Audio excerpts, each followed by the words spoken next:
अस्सलामु अलैकुम वरहमतुल्लाहि वबरकातुहू। आज हम आपसे डिस्कस करेंगे बैलेंस एंड रिप्लेसमेंट। पाकिस्तान में इन्वेस्टर्स को कुछ बेनिफिट्स दिए गए हैं और स्पेसिफिकली जो बेनिफिट्स हम डिस्कस करने जा रहे हैं, these are available to the companies only. चूँकि इन लेक्चर्स के अंदर काफ़ी सिमिलैरिटीज़ पाई जा रही हैं, इसलिए इसको एक समरी की फॉर्म में यहाँ पर डिस्कस किया जा रहा है। बेसिकली इसमें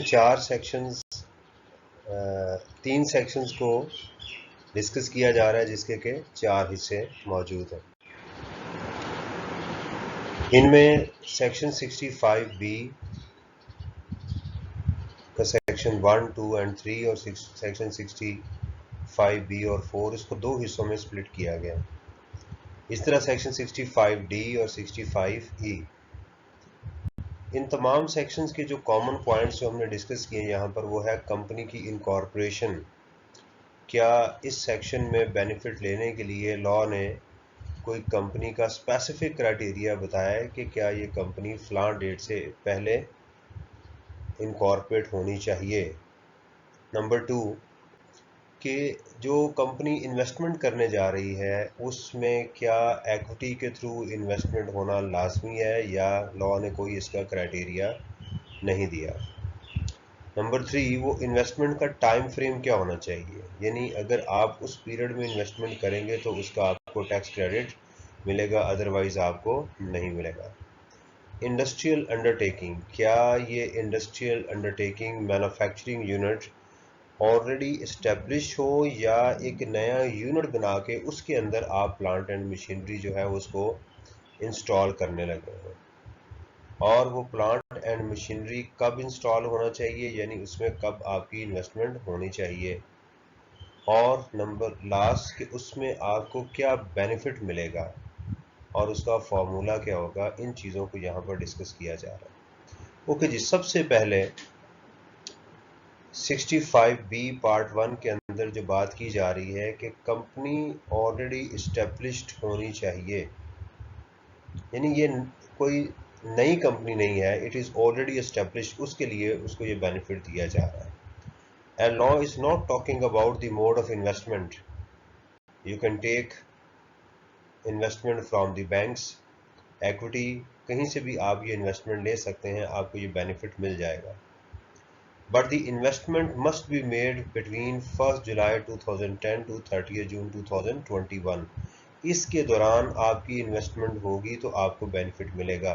मींस कि इस डेट से पहले की इन्वेस्टमेंट पे भी ये क्रेडिट नहीं मिलेगा, और इस डेट के बाद जो कि डेट अभी आने वाली है उसमें भी आपको ये बेनिफिट नहीं मिलेगा। इंडस्ट्रियल अंडरटेकिंग, क्या आप नया यूनिट लगाने जा रहे हैं? The answer is no. That has already been established and owned by the company, ये होना चाहिए। और वो जो प्लांट एंड मशीनरी आप उसमें इंस्टॉल करेंगे, यानी इन्वेस्टमेंट और plant and machinery both shall be same, यानी आप देखें यहाँ पर लॉ ने इसको सेम प्लेस पे किया हुआ है। अच्छा जी, इसमें बेनिफिट क्या मिलेगा हमें कि जो टैक्स पेबल है from the year of investment, जिस साल इन्वेस्टमेंट करेंगे उसका 10% आपको टैक्स क्रेडिट मिल जाएगा। यानी जो आप इन्वेस्टमेंट करेंगे उस इन्वेस्टमेंट का 10% आपका टैक्स पेएबल कम कर दिया जाएगा। इन्वेस्टमेंट का 10% उसमें से कम हो जाएगा आपका जी। आपकी इन्वेस्टमेंट का जो 10% है वो आपके टैक्स पेएबल में से माइनस कर दिया जाएगा। अच्छा, अगर आपका वो जो क्रेडिट है वो आपके टैक्स पेएबल से अगर ज़्यादा है तो उसका आपको ये बेनिफिट मिलेगा कि आप उसको नेक्स्ट 2 ईयर्स में भी कैरी फॉरवर्ड कर सकते हैं, यानी अगले साल भी आप उसको बेनिफिट ले सकते हैं और उससे अगले साल भी बेनिफिट ले सकते हैं। इससे हमें एक और बात की ये समझ आ रही है कि ये बेनिफिट तो आपको उस टाइम पे मिलेगा जब आप इन्वेस्टमेंट करेंगे, लेकिन उसके बाद ये अगर टैक्स क्रेडिट आपका ज़्यादा हुआ तो आपको ये रिफ़ंड तो नहीं होगा, लेकिन आप अगले साल भी उससे इस क्रेडिट का बेनिफिट ले सकते हैं। ओके जी, लॉ ने यहाँ पर एक और कंडीशन लगा दी इसी सेक्शन में कि ओके, अगर ये कंपनी इस्टेब्लिश है बिफोर जुलाई 11 2011, और दूसरी कंडीशन इसमें वो भी इंसर्ट कर दी कि उस प्रोजेक्ट में जो आपने इन्वेस्टमेंट की है that is from 100% from the equity, यानी आपने उसमें से लोन कोई नहीं लिया, और आपने जो इन्वेस्टमेंट की है that is between 1 July 11 to 30 June 2016, right. Undertaking का भी उसमें सेम क्राइटेरिया उन्होंने मेंशन किया है, और आपकी उसी के अंदर आपने प्लांट एंड मशीनरी को भी इंस्टॉल किया है।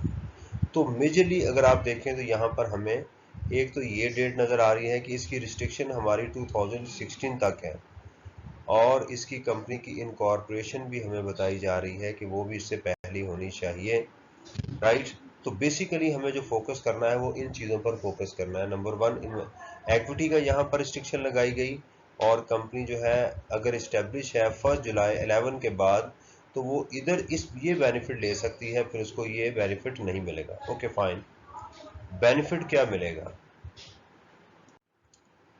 बेनिफिट ये मिलेगा जी कि वो जो इन्वेस्टमेंट आपने उस साल की, उसका 20% आपको टैक्स क्रेडिट मिलेगा, और वो आपके टोटल टैक्स को, यानी जिसमें आपका एनटीआर का टैक्स, मिनिमम टैक्स और एफटीआर का जो टोटल टैक्स है, ये उसको रिड्यूस करेगा। और जो अगर ये उससे ज़्यादा है आपके टैक्स पेएबल से, तो इसको लॉ ने आपको इजाज़त दी है कि आप नेक्स्ट 5 ईयर्स तक उसको एडजस्ट कर सकते हैं against the tax payable. Okay.